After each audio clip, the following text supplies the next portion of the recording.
आज की वीडियो को आप ज़रा गौर से सुनिएगा और देखिएगा।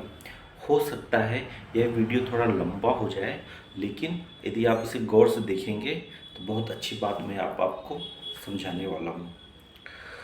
ह्यूमन डेवलपमेंट को हम चार भाग में बेसिकली डिवाइड कर सकते हैं।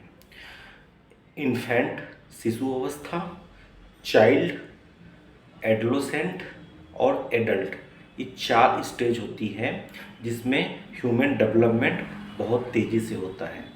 तीन चार अलग अलग अवस्थाओं में अलग अलग नीड, अलग अलग ज़रूरत होती है, अलग अलग लेवल की निर्भरता होती है। तो आज हम डिपेंडेंसी की बात करेंगे कि किस स्टेज में किस प्रकार की डिपेंडेंसी होती है, और मरीज में हमको यह डिपेंडेंसी किसी भी लेवल पे किसी भी उम्र की अवस्था में मिल सकता है। तो यह सिम्टम्स हमको मेडिसिन को डिफ्रेंशिएट करने में हेल्प करता है। तो सबसे पहले हम देखते हैं इन्फेंट। इन्फेंट शिशु अवस्था वह छोटी अवस्था होती है जब वह हर चीज़ के लिए अपनी माँ पे निर्भर होता है। दूध पीने के लिए, अपनी केयर करने के लिए, सुरक्षा के लिए वह सिर्फ और सिर्फ माँ पे निर्भर करता है और उसे कुछ नहीं चाहिए। तो इस अवस्था की जो डिपेंडेंसी होती है बेसिकली पेरेंट्स के लिए होती है और सबसे ज़्यादा माँ की होती है। तो इस अवस्था में वह सब चीज़ के लिए अपनी माँ पे निर्भर होता है। फिर उसके बाद आती है चाइल्ड अवस्था। जब वह बच्चा थोड़ा सा बड़ा हो जाता है तो वह क्या करता है, वह चलना शुरू कर देता है, बैठता है, खुद से खाना खाने लगता है, लेकिन पूरी तरीके से आत्मनिर्भर नहीं होता। तो ऐसी स्थिति में उसे फिर दूसरे सदस्यों की, अपने पिता की, घर के और दूसरे सदस्यों की, दादा दादी की और लोगों की ज़रूरत होती है।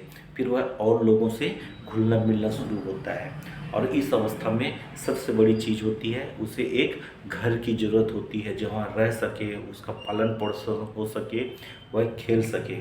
तो एक बालक की यह अवस्था होती है। तो इस दौरान वह अपने घर पे और घर के दूसरे लोगों पे भी डिपेंडेंट हो जाता है।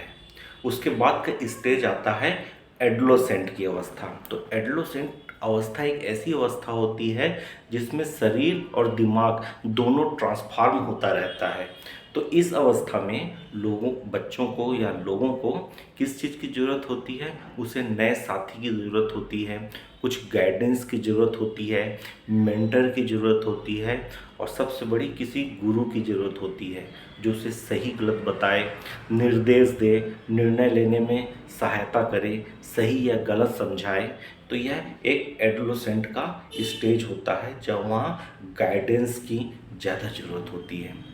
उसके बाद इन सब स्टेज से गुजर के हम पहुँचते हैं एडल्ट अवस्था में, युवा अवस्था, या जब हम पूरी तरीके से परिपक्व हो चुके रहते हैं। तो इस अवस्था के पहुँचते तक हम जिम्मेदारी उठाने के लायक हो जाते हैं, फिर हम जिम्मेदारी लेने के काबिल होने लगते हैं। तो इस समय दूसरे प्रकार की ज़रूरत पड़ती है, सपोर्ट की, भावनात्मक ज़रूरतों की, और सबसे बड़ी चीज़ है कि हमारा खुद का दिमाग विकसित हो जाना चाहिए एडल्ट अवस्था में पहुंचते तक।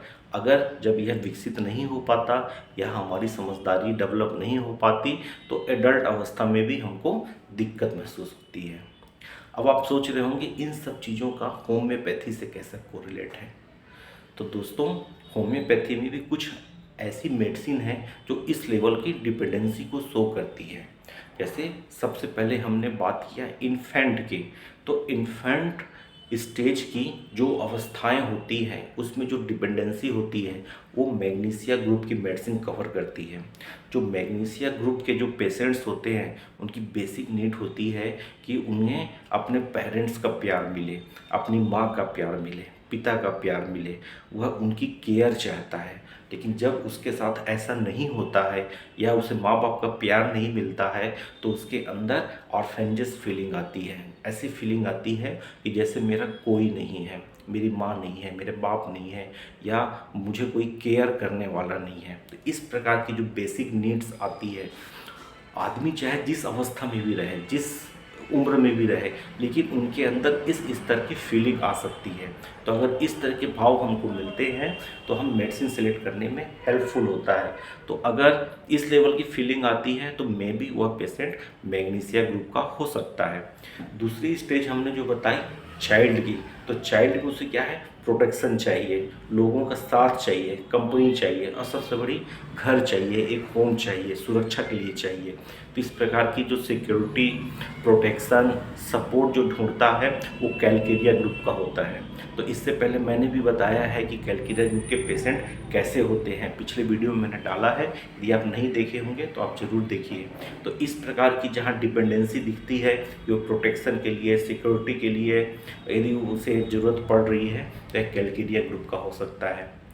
अब आते हैं हम एडोलेसेंट की। तो एडोलेसेंट में क्या है कि उसे गाइडेंस चाहिए, उसे कोई सही राह दिखाने वाला चाहिए, कोई मेंटर चाहिए। तो एडोलेसेंट की सबसे बड़ी दिक्कत होती है। तो हमारी लाइफ में ऐसी बहुत बार परिस्थितियाँ आती है कि हम कुछ नया काम शुरू करते हैं या कुछ नई जगह में जा रहे हैं या कुछ नई घटनाएं हमारे जीवन में हो रही है जिसमें हम सही डिसीज़न नहीं ले पा रहे हैं या कुछ समझ नहीं पा रहे हैं। तो हमको लगता है कि कोई आके हमको गाइड कर दे या कोई हमारा मेंटर बन जाए या कोई हमको सही है गलत बता दे। जब हमारी यह नीड फुलफिल नहीं हो पाती तो हम परेशान होते हैं। तो ऐसी स्टेज के लिए स्ट्रोंटियम कार्ब बहुत अच्छी मेडिसिन है, जो कि जहाँ हमको गाइड की, मेंटरशिप की या किसी की सलाह की ज़रूरत होती है, हमें वैसी बेसिक नीड होती है, तो वहाँ पर स्ट्रोंटियम कार्ब मेडिसिन वर्क करती है।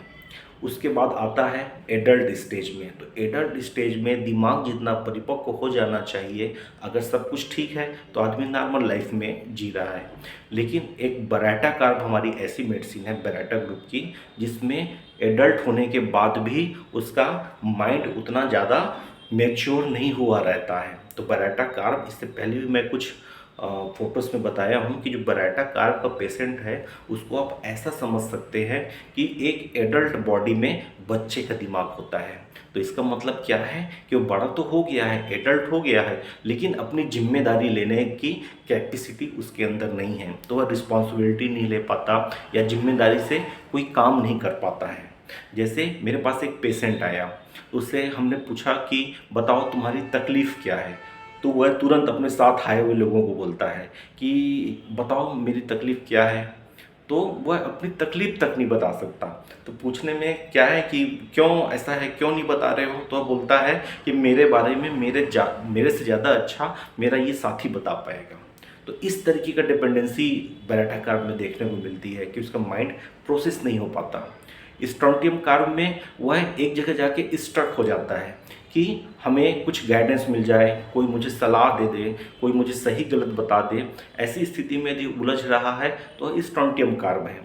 और कोई यदि ऐसा है कि जिससे सिक्योरिटी ज़्यादा इम्पोर्टेंट है, दूसरे पे डिपेंडेंट है, अपने काम करने के लिए डिपेंडेंट है, सपोर्ट चाहिए या उसको सुरक्षा चाहिए, यह उसका मेन कंसर्न है, तो वह कैलकेरिया कार्ब है।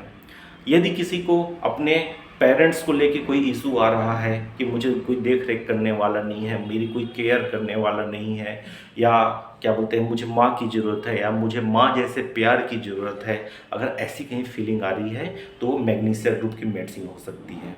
तो दोस्तों आपने देखा कि जो स्टेज वाइज जो डिपेंडेंसी होती है, जो नीड होती है, तो वह स्टेज में रियल में तो हमको होती ही है, लेकिन एक अधिक उम्र हो जाने के बाद भी, बड़े हो जाने के बाद भी हमको वो फीलिंग लाइफ के किसी भी स्टेज में आ सकती है।